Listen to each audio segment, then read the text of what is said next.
Hello, আজ কিন্তু শুধুমাত্র রান্নাবান্নার খাওয়া হবে না, সাথে কিন্তু একটা স্টোরিও বলবো।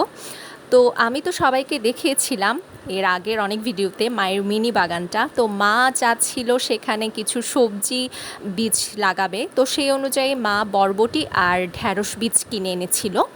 তো বরবটি আর ঢ্যাঁড়স বীজ কিনে এনে তা পরের দিনই মা এটা টবে লাগিয়ে দেয়। আচ্ছা, আমি কিন্তু এখানে লাউ পাতা দিয়ে একটা শুটকির রেসিপি করছি। কী করছি সেটা আমি দেখিয়ে দিচ্ছি, আর সাথে আমি স্টোরিটাও শেষ করব। বীজগুলো কিনে আনার পর মা টবে তো লাগালো।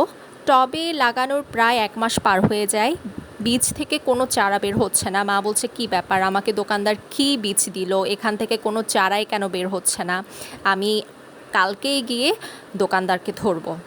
তো আমি বললাম আচ্ছা ঠিক আছে, তুমি গিয়ে বলবে যে সে কী এমন বীজ দিয়েছে সেখান থেকে কোনো চারা কেন বের হচ্ছে না। তো মা প্রতিদিন নিয়ম করে টবে গিয়ে দেখতো আর দোকানদারকে বকা দিত।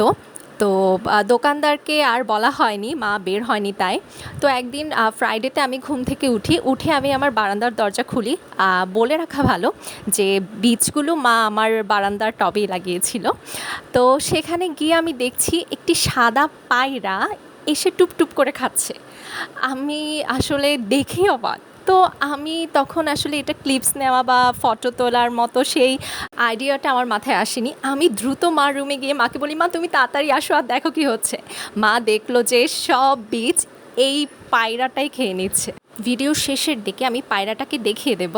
পরে মা দেখে তো অবাক, আমি তো আরোই অবাক। তো মা বললো আজকে যদি আমি দোকানদারকে বকা দিতাম, দোকানদার তো আমাকে পাগল বলতো যে সবাই নিয়ে যায়, কেন আমার টবে হচ্ছে না। পরে মা সব বুঝতে পেরে আবার টবে বীজ দেয় আর উপরে একটা নেট লাগিয়ে দেয়। এরপরে আস্তে আস্তে চারা হয়। এভাবে দেখা যায় 1 সপ্তাহ বাদেই চারা বের হয়। স্টোরি বলতে বলতে কিন্তু আমার রেসিপিটাও প্রায় হয়ে গেছে, আমি ভাত দিয়ে খাওয়া শুরু করেছি। এটা কিন্তু অসাধারণ মজা হয়েছিল। আচ্ছা, আমি তো খাচ্ছি, তবে পায়রাটাকে আমরা অভুক্ত রাখিনি। পায়রার জন্য মা পরে খাবারের ব্যবস্থা করেছে। আর এই তো মা বরবটির যে বীজ লাগিয়েছিল সেখান থেকে কি সুন্দর চারা হয়ে গেছে, দেখতে অপূর্ব লাগছে।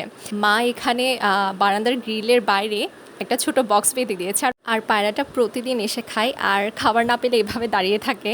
আমার সেদিন দেখে অনেক সুন্দর লাগছিল, তাই আমি একটা ক্লিপস নিয়ে নিয়েছি আর ওর উড়ে যাওয়ার ভিডিওটা খুব সুন্দরভাবে নিয়েছি।